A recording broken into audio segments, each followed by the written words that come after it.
Daniel 12.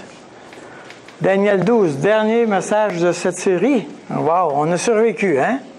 On va écrire des gilets, là. J'ai survécu à la série de Daniel. Quelque chose comme ça, là. Daniel 12, dernier chapitre de ce... Alors, donc, c'est la fin. C'est la fin, mais c'est aussi le chapitre de Daniel 12 nous parle de la fin. En fait, ça fait plusieurs chapitres qui nous parlent de la fin, mais là, il finit la fin. Alors, et c'est vraiment fascinant que tout au long, il nous parle de la fin. Tout au long, il nous parle de la fin. Et finalement, Dieu lui recommande d'avoir une bonne fin. Marche vers ta fin. Il dit ça à Daniel. Quand on pense à notre fin, qu'est-ce qu'on va écrire sur ta pierre tombale? Repose en paix. Repose en paix. Ouais, OK. C'est mieux que enfin la paix. Qu'est-ce qu'on va écrire sur ta pierre tombale? Vous savez, la pierre tombale, ça peut aussi, bien sûr, on a les dates, là, mais ça peut aussi nous dire qu'est-ce qui était le cœur, quel était ton cœur.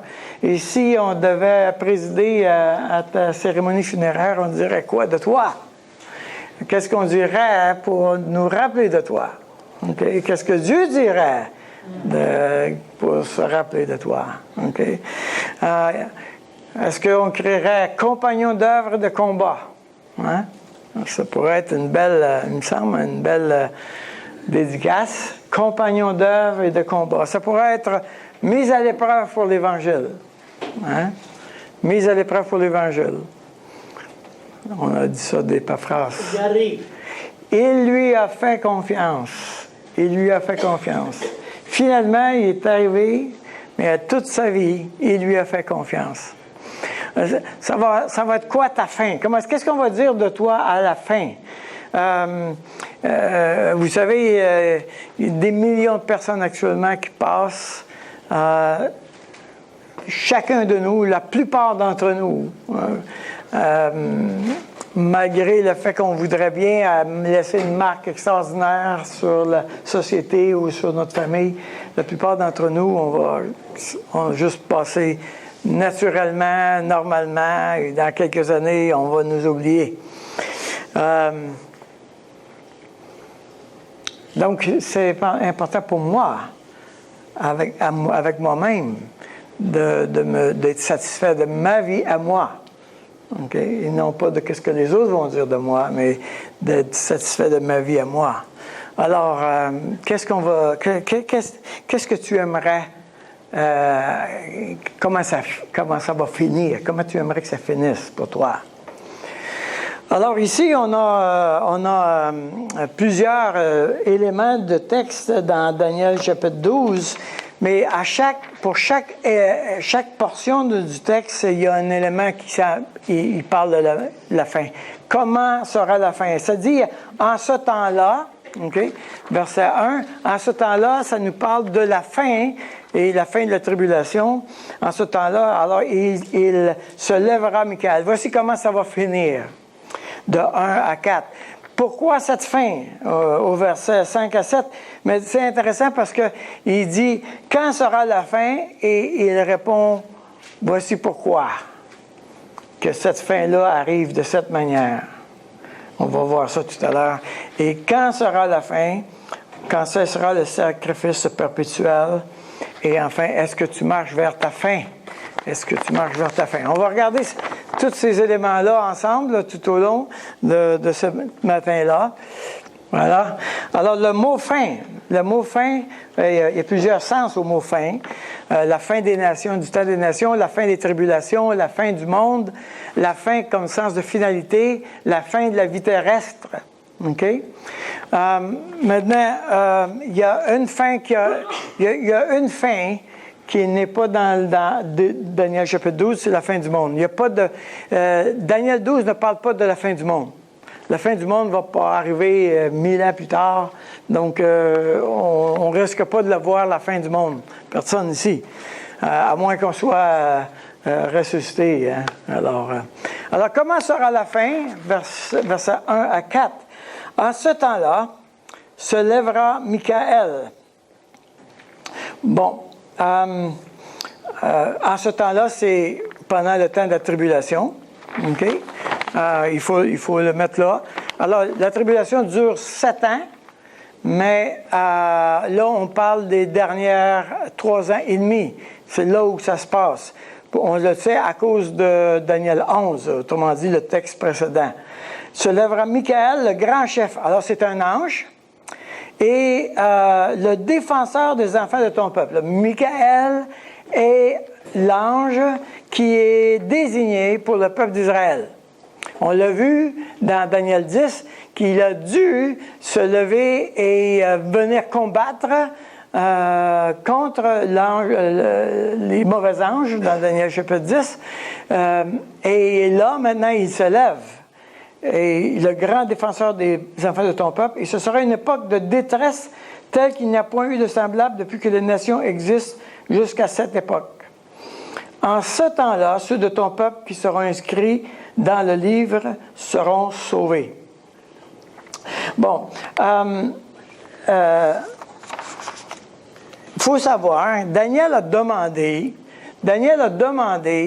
à Dieu, qu'est-ce qui arrive avec le peuple juif? C'est ça qu'il a demandé à Dieu. Et nous avons la réponse dans Daniel à partir du chapitre 7. Il va tout donner, Dieu donne la réponse et il donne les éléments prophétiques qui nous disent, voici comment ça va arriver. Donc, on a toute cette série-là, on a regardé ça ensemble. Et Daniel reçoit l'information. Et ici, dans Daniel chapitre 12, on est encore avec les Juifs. Alors, ça s'adresse aux Juifs. Chapitre 12 s'adresse carrément, uniquement aux Juifs. Ça ne s'adresse pas à nous. Apocalypse chapitre 12, verset 7.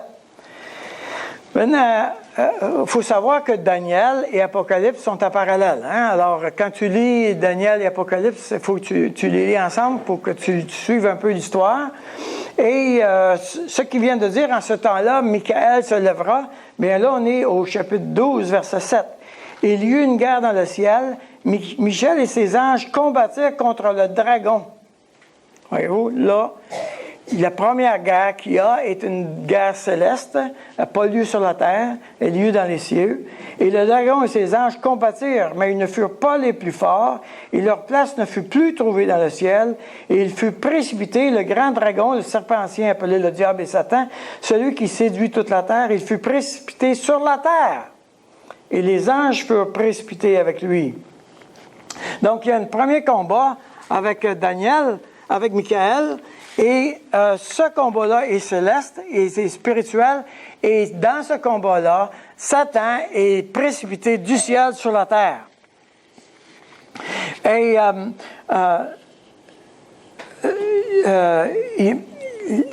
cet moment-là, ça dit qu'il n'y a point eu de détresse semblable depuis que les nations existent jusqu'à cette époque. La détresse est extraordinaire. Elle est d'une intensité au-delà de toute limite. En ce temps-là, ceux de ton peuple qui seront inscrits dans le livre seront sauvés. Alors, évidemment, quelquefois, la parole de Dieu est obligée de nous utiliser des illustrations pour nous aider à comprendre un peu ce qui se passe. Dieu a décrété des gens sauvés. Dieu a décrété des gens non sauvés. Il a offert le salut à tout le monde, mais il y a beaucoup d'appelés, mais peu d'élus. Et ceux qui sont écrits dans le livre sont les personnes qui sont sauvées. Alors, en ce temps-là, ceux de ton peuple qui seront inscrits dans le livre seront sauvés. Maintenant, je vais vous dire quelque chose d'un peu bizarre. Peut-être vous avez certainement jamais entendu, mais franchement, je trouve la chose intéressante. Vous savez, la parole de Dieu nous parle d'avoir la marque de la bête. Hein? 666, vous vous souvenez de ça? OK. Au chapitre 13, verset 8, dans l'Apocalypse, tous les habitants de la terre l'adoreront, ceux dont le nom n'a pas été écrit dans le livre de vie de l'agneau qui a été immolé dès la fondation du monde. Maintenant, ça nous donne l'impression que si tu n'as pas le chiffre de la bête, tu ne peux pas acheter ou vendre, et tous les hommes de la terre doivent adorer la bête et ils doivent avoir ce sceau-là, le 666. Mais quand on examine la question, on s'aperçoit que le peuple du Midi et le peuple du Septentrion, le peuple du Nord, viennent combattre contre lui. Autrement dit, eux autres n'ont pas donné allégeance à Satan. Ils n'ont pas donné allégeance à l'Antéchrist. Alors, ce qu'on est en train de voir, c'est que ceux qui ont le chiffre de la bête sont ceux qui ont fait une alliance avec lui pour avoir le temple. Vous vous souvenez de ça? Les 2/3 des Juifs font une alliance avec Satan pour installer la paix. Et donc, ils pensent que l'Antéchrist va être un homme qui va amener la paix et ils lui donnent leur allégeance. Le tiers des Juifs ne sont pas d'accord avec cette idée-là. Ils refusent carrément l'idée de faire une alliance avec l'Antéchrist. Alors, il y a un groupe de gens qui font... rappelez-vous que l'Antéchrist règne maintenant sur 10 nations. Hein? Les 10 cornes, des 10 cornes, il y en a 3 qui tombent. La petite corne, lui, il se lève. C'est lui qui prend le contrôle de l'ensemble des 10 nations. Mais ça, c'est les 10 nations orientales. Mais tout le Septentrion et tout le Midi ne sont pas sous sa férule. Et ce sont deux grands peuples qui vont venir, plusieurs nations, en fait, qui vont venir contre lui à Jérusalem. Vous me suivez? Alors, personnellement, j'ai trouvé ça intéressant parce que ce qui est un peu embêtant avec la parole de Dieu, c'est que quelquefois, la façon dont ça écrit les choses, c'est comme si c'est tout le monde tout le temps. Par exemple, Paul va dire « J'ai évangélisé toute l'Asie ». Mais en réalité, il a été dans 3 villes. Voyez-vous? L'idée, c'est que quelquefois, la parole de Dieu, il faut voir comment elle interprète la chose.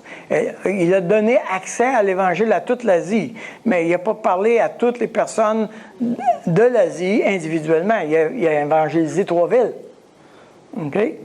Donc, quelquefois, la parole de Dieu, on doit prendre l'information en comparaison de d'autres textes de la parole de Dieu pour être capable d'avoir la grande image. OK? Alors, en ce temps-là, ceux de ton peuple qui seront inscrits dans le livre seront sauvés. Et ceux de ton peuple, c'est le tiers. On est rendu au tiers. Verset 13. On est dans Apocalypse 12, verset 13. Quand le dragon vit qu'il avait été précipité sur la terre, il poursuivit la femme qui avait enfanté le fils. Ça, c'est Israël. Donc, Satan est totalement engagé contre le peuple juif. OK, on est là. Et les 2 ailes du grand aigle furent données à la femme afin qu'elle s'envole au désert vers son lieu où elle est nourrie un temps, des temps et la moitié d'un temps, loin de la face du serpent. Est-ce que vous vous souvenez de ça?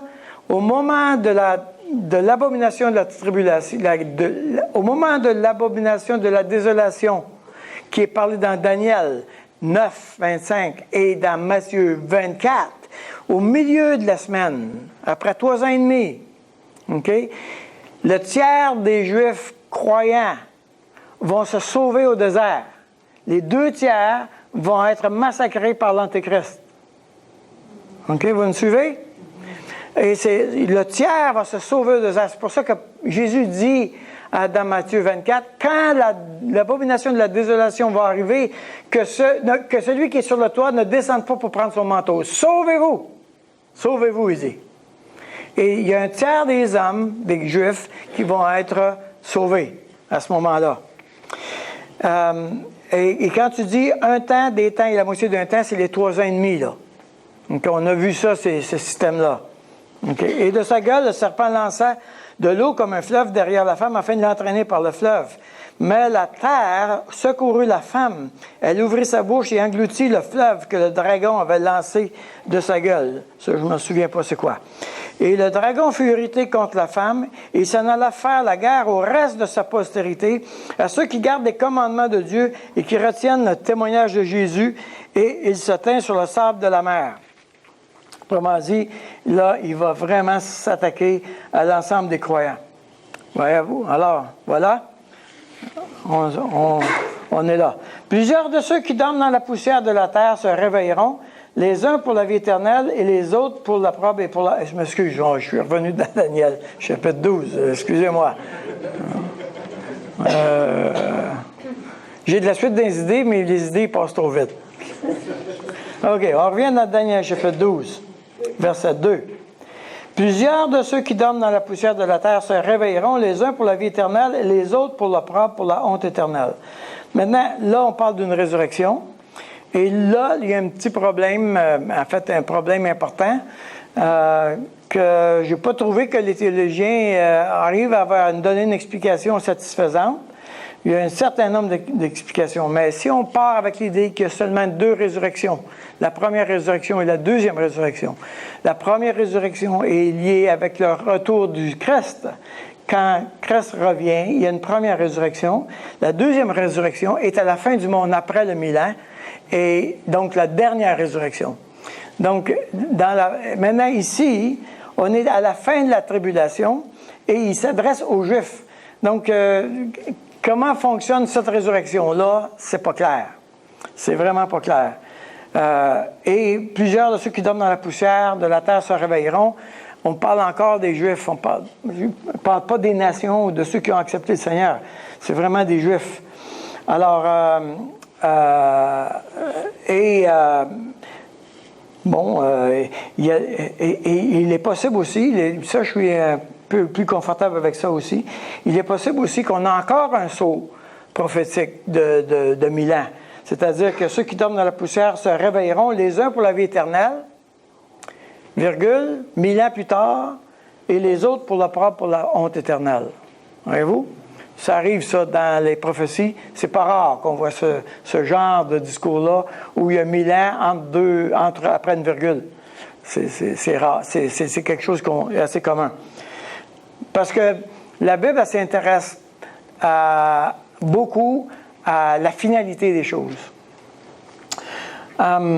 Ceux qui auront été intelligents brilleront comme la splendeur du ciel, et ceux qui auront enseigné la justice à la multitude brilleront comme les étoiles à toujours et à perpétuité. Encore là, ce sont des Juifs. Encore là, ce sont des Juifs qui ont resté fidèles à Dieu et qui ont dit aux autres, non, on n'est pas correct, allons-y par là, il faut faire ces choix-là, et qui auront encouragé les autres Juifs à demeurer fidèles à leur Dieu. Alors, la Bible nous dit qu'ils vont briller dans la splendeur du ciel, comme les étoiles. Et toi, Daniel, tiens secrètes ces paroles et scelle le livre jusqu'au temps de la fin. Alors, plusieurs alors le liront et la connaissance augmentera. Le mot, l'expression « sceller le livre », c'est pas tellement dans le sens de sceller, dans le sens de mêler à la clé puis personne ne va le lire, mais garde-le précieusement. Assure-toi qu'on garde les choses précieusement. Alors, scelle le livre jusqu'au temps de la fin. Plusieurs alors le liront et la connaissance augmentera. Pourquoi?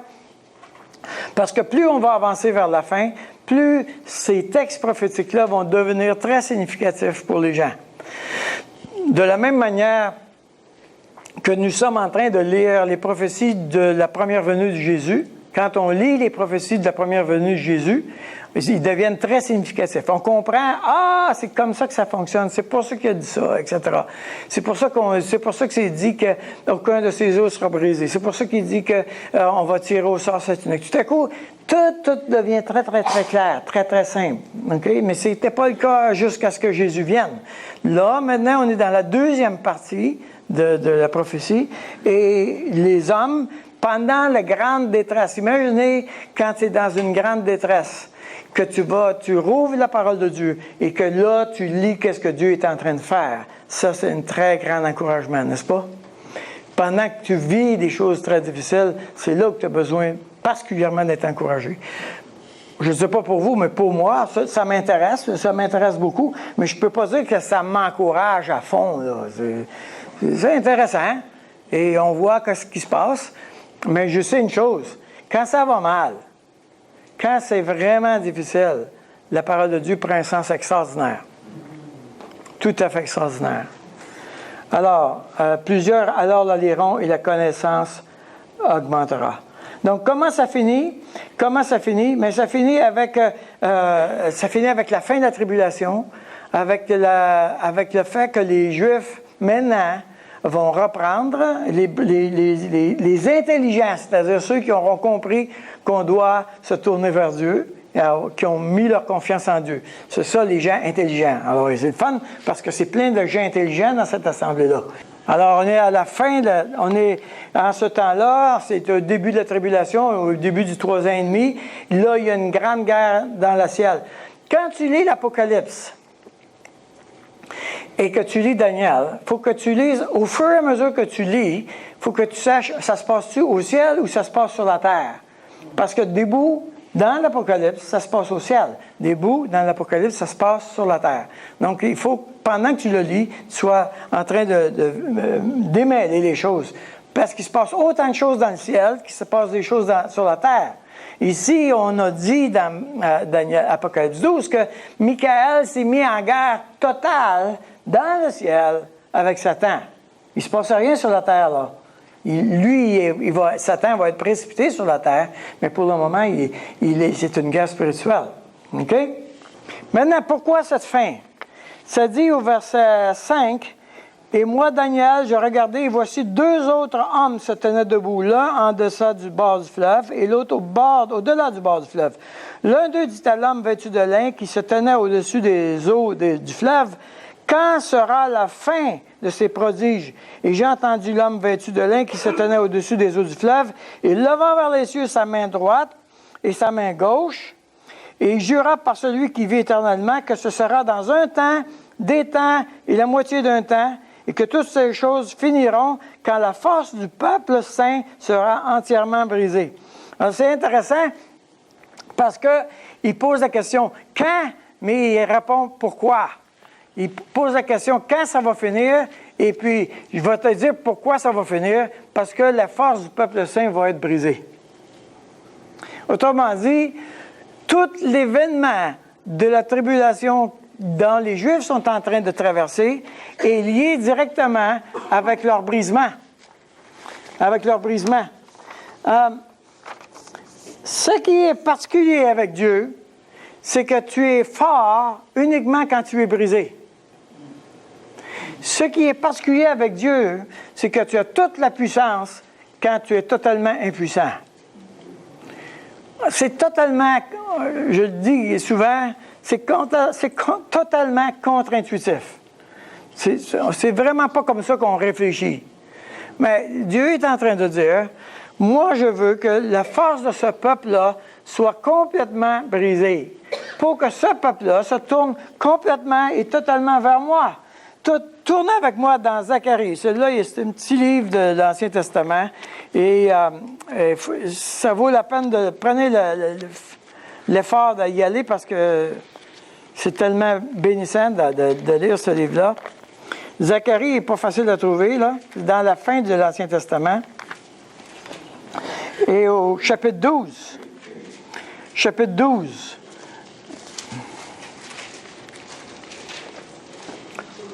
Zacharie 12, verset 10.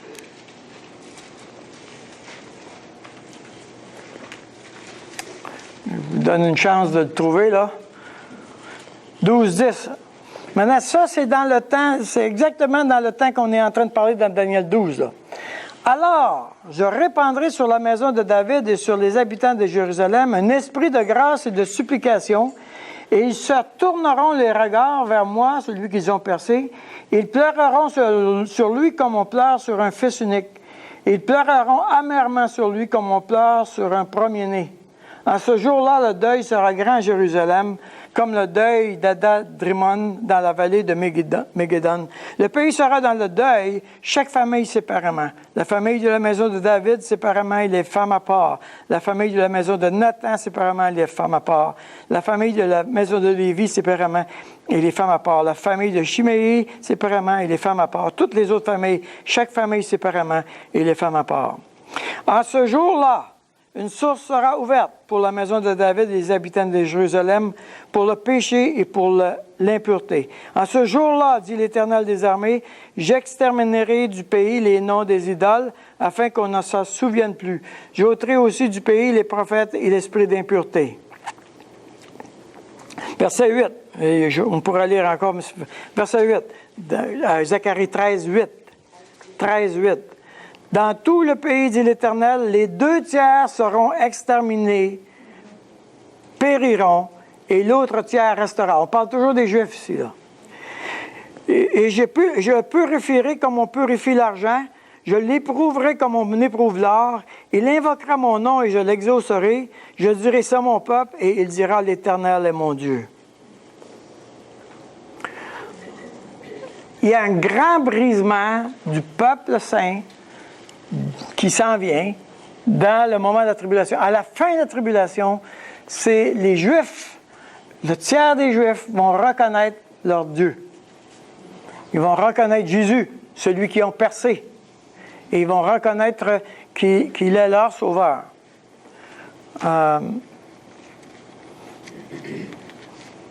Tout le chapitre 13 concerne cette question-là. Alors, vous vous souvenez que les nations du Septentrion ont descendu, ont traversé Israël, ils l'ont labouré, ils ont été contre les nations du Midi. Les nations du Midi ont remonté en Israël pour labourer encore Israël. Les Septentrions, ils sont revenus encore une fois, puis il y a eu la grande guerre d'Armageddon. OK? Et là, Dieu revient. Il se dit au verset 16 du chapitre 14 de Zacharie, tous ceux qui resteront de toutes les nations venus contre Jérusalem monteront chaque année pour adorer le roi, l'Éternel des armées. C'est incroyable, hein? Le revirement qui est là. Maintenant, l'ensemble des nations du monde vont reconnaître Dieu. Et pour célébrer la fête des tabernacles, s'il y a des familles de la terre qui ne montent pas à Jérusalem pour adorer le roi, l'Éternel des armées, la pluie ne tombera pas sur elle. Voilà. Alors,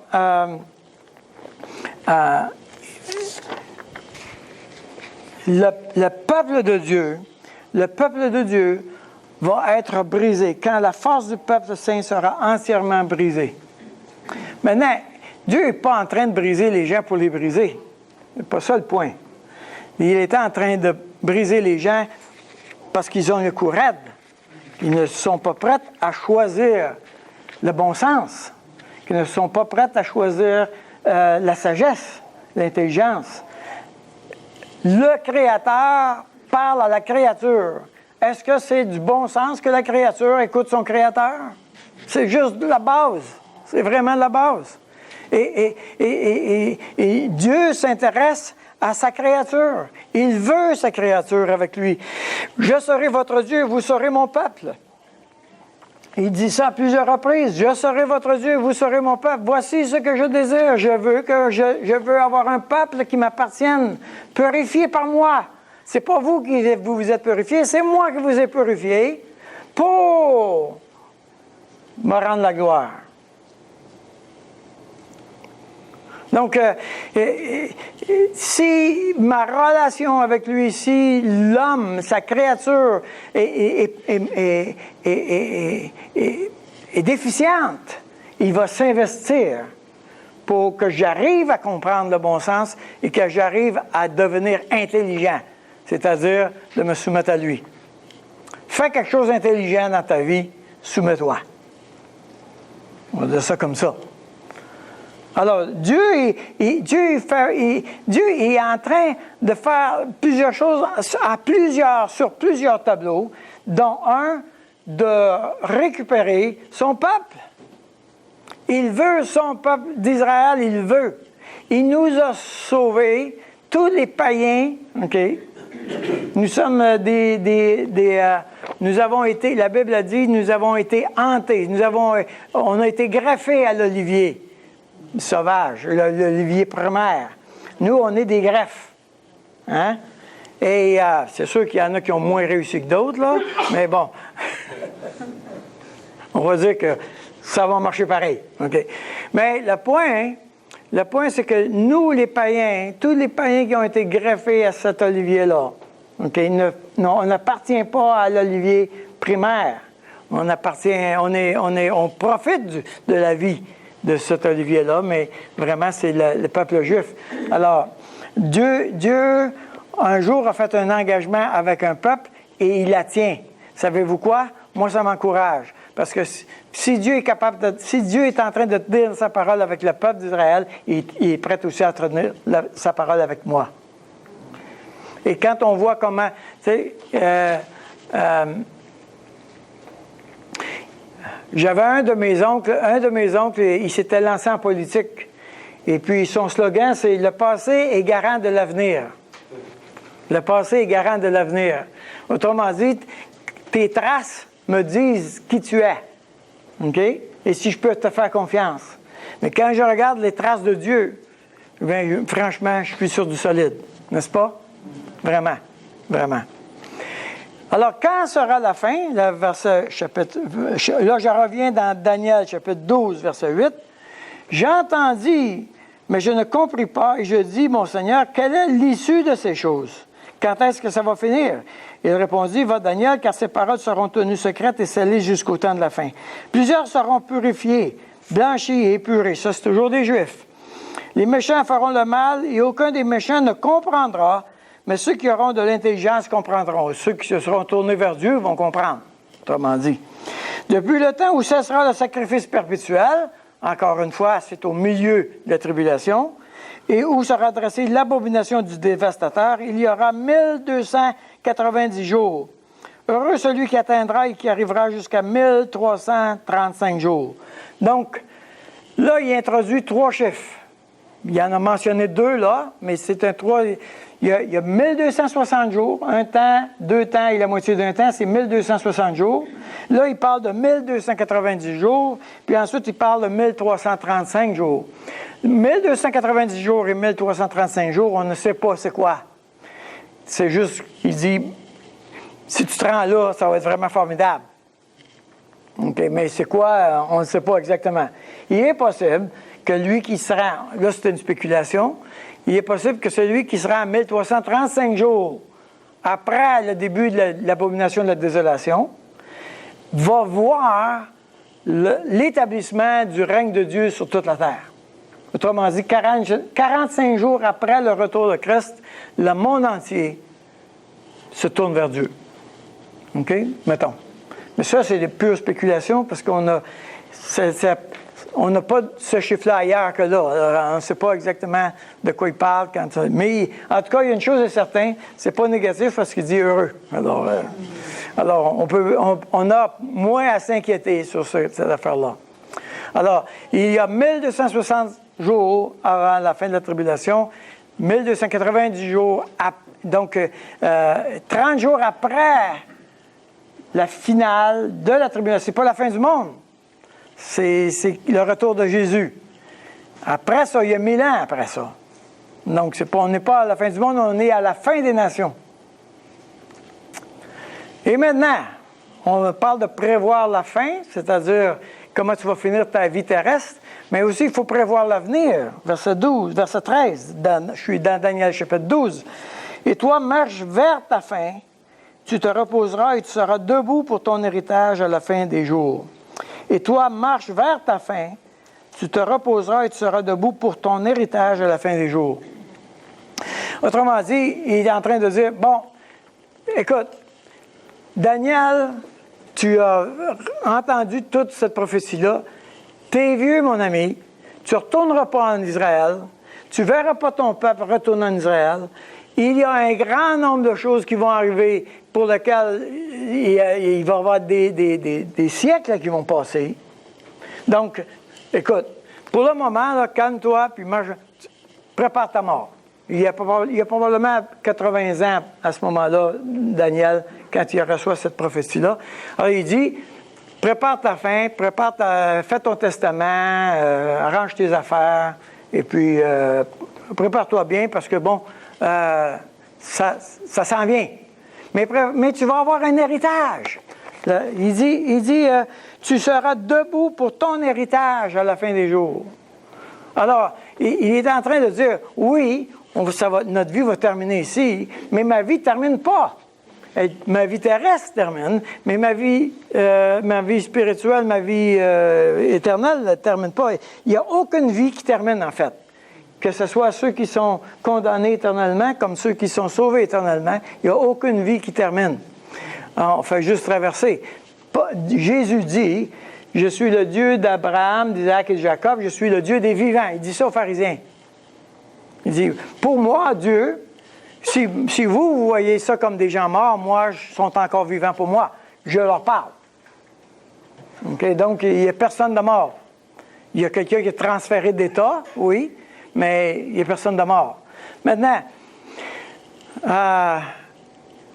on est tous en train on a toute une responsabilité de préparer notre avenir. On se dira ce qu'on voudra. Il faut préparer notre avenir. On la prépare de différentes manières. OK? Plus jeune, je me prépare à me marier. J'achète une maison parce que j'aimerais fonder une famille puis qu'elle soit en sécurité, qu'elle soit bien. Je me prépare à mettre de l'argent de côté pour avoir envie d'acheter une maison. Il y a toujours des choses qu'on fait vers l'avenir, n'est-ce pas? Mais il y a un autre avenir, l'avenir éternel, qui, elle, on doit avoir la sagesse de se préparer pour. Et Jésus nous donne une information majeure, là. Il nous dit, préparez-la comme il faut. Luc, chapitre 16, s'il vous plaît. Tournez avec moi dans Luc, chapitre 16. Jésus dit aussi à ses disciples, un homme riche avait un économe qui lui fut dénoncé comme dissipant ses biens. Il l'appela et lui dit, qu'est-ce que j'entends dire de toi? Rends compte de ton administration, que tu ne pourras plus administrer mes biens. L'économe dit en lui-même, que ferai-je, puisque mon maître m'ôte l'administration de ses biens? Travailler à la terre, je ne le puis. Mendier, j'en ai honte. Vous connaissez la chanson, hein? Travailler, c'est trop dur, et voler, c'est pas beau. Okay, bon. Il était pas mal d'accord avec cette idée-là, lui. Là. Verset 4. Je sais ce que je ferai pour qu'il y ait des gens qui me reçoivent dans leur maison quand je serai destitué de mon emploi. Et faisant venir chacun des débiteurs de son maître, il dit au premier, « Combien dois-tu à mon maître? » « 100 mesures d'huile, répondit-il. Et lui dit, « Prends ton billet, assieds-toi vite et écris 50. » Il dit ensuite à un autre, « Et toi, combien dois-tu? 100 mesures de blé, répondit-il. Et lui dit, « Prends ton billet et écris 80. » Le maître loua l'économe infidèle de ce qu'il avait agi en homme avisé. Car les enfants de ce siècle sont plus avisés à l'égard de leurs semblables que ne le sont les enfants de lumière. Je vous le dis, faites-vous des amis avec les richesses injustes pour qu'ils vous reçoivent dans les tabernacles éternels quand elles viendront à vous manquer. Celui qui est fidèle dans les moindres choses l'est aussi dans les grandes, et celui qui est injuste dans les moindres choses l'est aussi dans les grandes. Si donc vous n'avez pas été fidèle dans les richesses injustes, qui vous confiera les véritables? Et si vous n'avez pas été fidèle dans ce qui est à autrui, qui vous donnera ce qui est à vous? Nul serviteur ne peut servir deux maîtres. Voilà. Alors, ce qu'il est en train de dire, c'est ceci. Premièrement, le mot injuste, là, c'est cette idée que ça ne lui appartient pas. Okay? Donc, il a pris l'argent qui ne lui appartient pas, puis il a fait un crédit à celui qui était endetté. Il dit, tu dois 100 mesures de blé, écrit 80. C'est une richesse injuste, ça ne lui appartient pas. Nous, nos biens ici qu'on a, là, ça ne nous appartient pas non plus. Ça appartient au Créateur. Alors, tout ce que tu fais, tout ce que tu as, tout ce que tu possèdes, ça ne t'appartient pas. Maintenant, ce que tu vas faire avec tes biens, avec les biens d'un autre, on va dire ça comme ça, va faire une différence extraordinaire pour l'éternité. Autrement dit, si j'ai dans ma tête continuellement que je suis en train d'organiser mon éternité, si je l'ai toujours dans ma tête, ça va m'aider à prendre mes décisions. Tu n'es pas en train d'établir un bon plan de retraite. OK? Quand même que tu aurais un super bon plan de retraite, quand même que tu vivrais 30 ans, là, ça vaut pas cher. C'est tout ce que tu vas faire, c'est de vivre 30 ans. Peut-être, tant mieux si ça va bien. Habituellement, on a toutes sortes de bobos, etc. Bon. Si on dit qu'on veut investir pour aujourd'hui, qu'on investit toute notre énergie pour aujourd'hui ou pour notre finalité de notre vie, on n'est vraiment pas sage. On veut investir pour l'éternité. Donc, tous les biens que j'ai, comment est-ce que je vais les faire fructifier? Imagine-toi, ça a un intérêt incroyable. Un verre d'eau au centuple. Mais il y a un intérêt là, mon chum. C'est même pas avec ton argent. Il y a un intérêt formidable. Donc, si je prends l'argent et mon argent, et si je prends mon temps, parce que mon temps maintenant il est encore plus précieux que mon argent, si je prends mon temps pour le royaume, je suis en train d'investir pour le royaume, je suis en train d'investir. C'est même pas ton temps, c'est parce que Dieu te donne vie. C'est une richesse injuste. Dieu te donne vie. C'est pas toi qui gardes ta vie. Non, non, non. C'est Dieu qui te donne vie. Qu'est-ce que tu vas faire avec ton temps? Je l'ai dit à plusieurs reprises, c'est un événement qui m'a vraiment marqué dans la liste de Schindler, dans le film La liste de Schindler. Schindler, il arrive un moment, il y a un tournant dans sa vie, c'est un homme d'affaires et il profite de la bêtise nazie pour utiliser la main-d'œuvre juive à moindre coût pour faire de l'argent.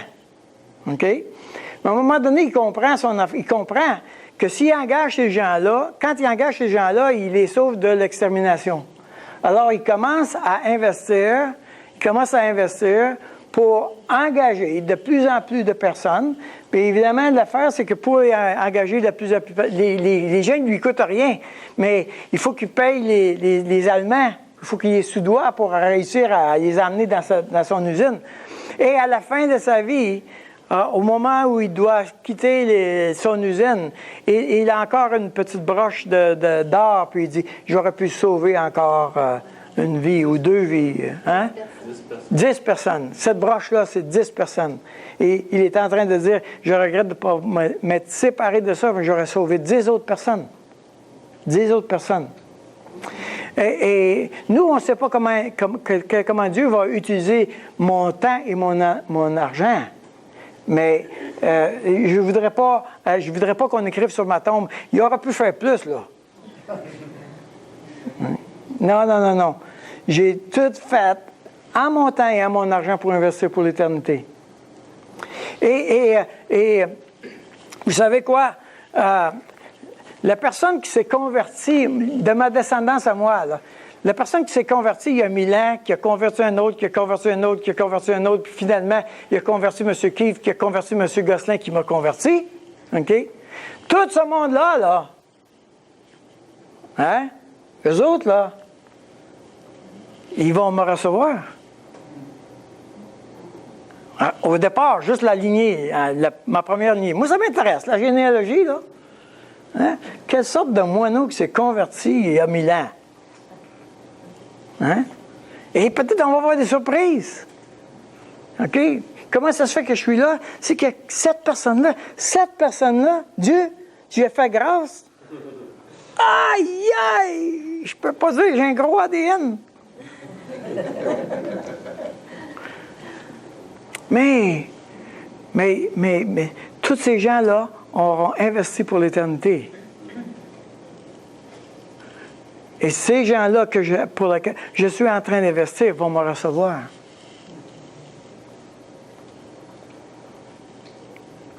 Vous savez, les Québécois, là, on est frileux quand on parle d'argent, hein? Puis on est encore plus frileux quand on parle de testament. Pourquoi est-ce qu'on ne prendrait pas une partie de mon testament pour le donner à l'œuvre de Dieu? Yes!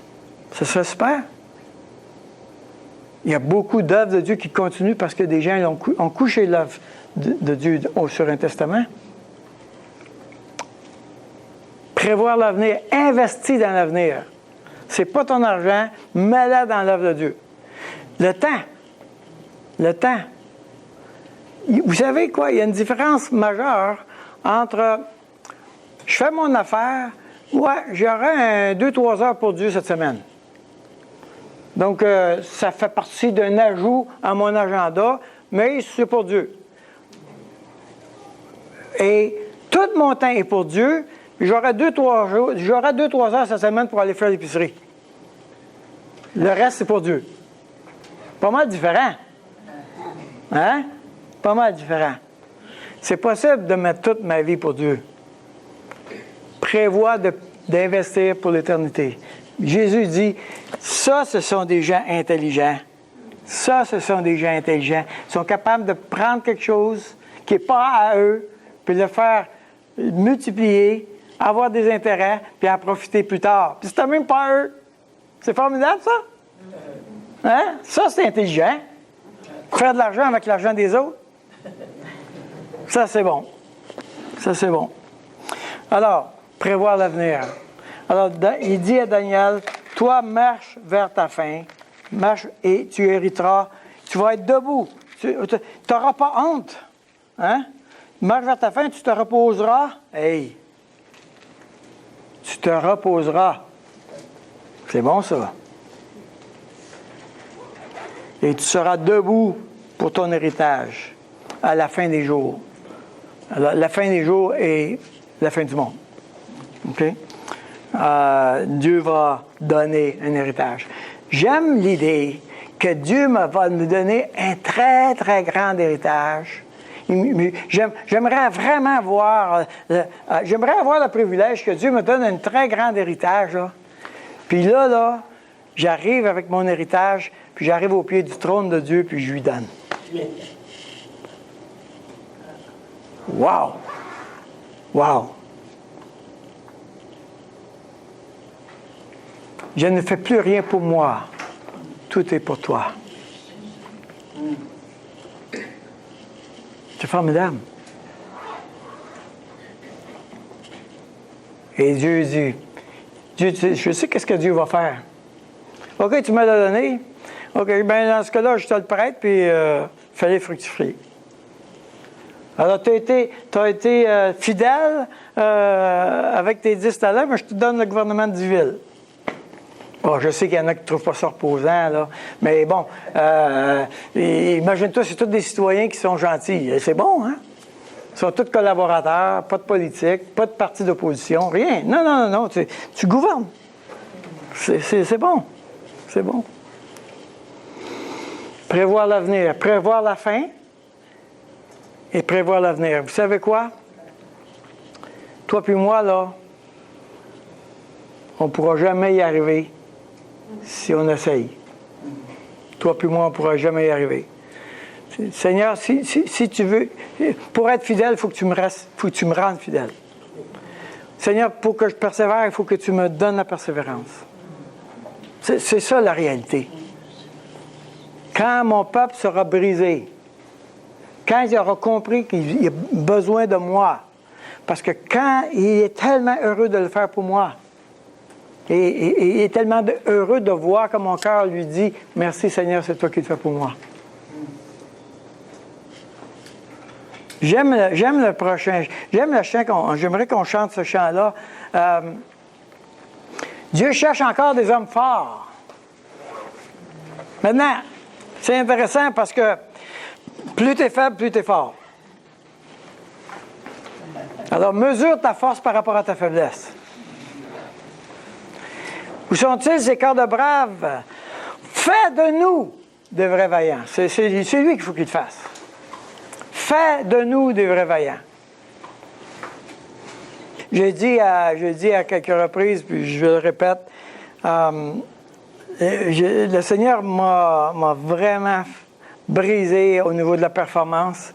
Et quand j'arrive à être dans une situation où je dois performer, tout de suite, je suis à l'envers, totalement à l'envers. Et quand tu lis la première phrase, Dieu cherche encore des hommes forts. Quand tu es dans la performance, tu dis, moi, je veux être fort. Mais je veux te rendre fort. Je veux te rendre fort.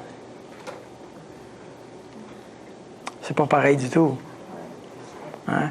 Il cherche des hommes forts qui vont avoir été rendus forts par lui. Seigneur Tout-Puissant, merci. Merci de ce que tu veux faire pour nous. Tu connais notre cœur. Tu sais qu'on veut aller dans cette direction. Tu sais qu'on est d'accord avec toi, mais tu connais qu'on est limité et tu connais que nous avons un très grand nombre d'obstacles qui font que notre faiblesse ne peut accomplir ce que notre cœur désire. Alors, ô Éternel, fais-le pour nous, que nous puissions nous réjouir avec toi et que nous puissions célébrer ton nom et que nous puissions élever par nos paroles ta personne, parce qu'on aura reconnu que c'est seulement toi qui pouvais le faire. Amen. Bonne semaine.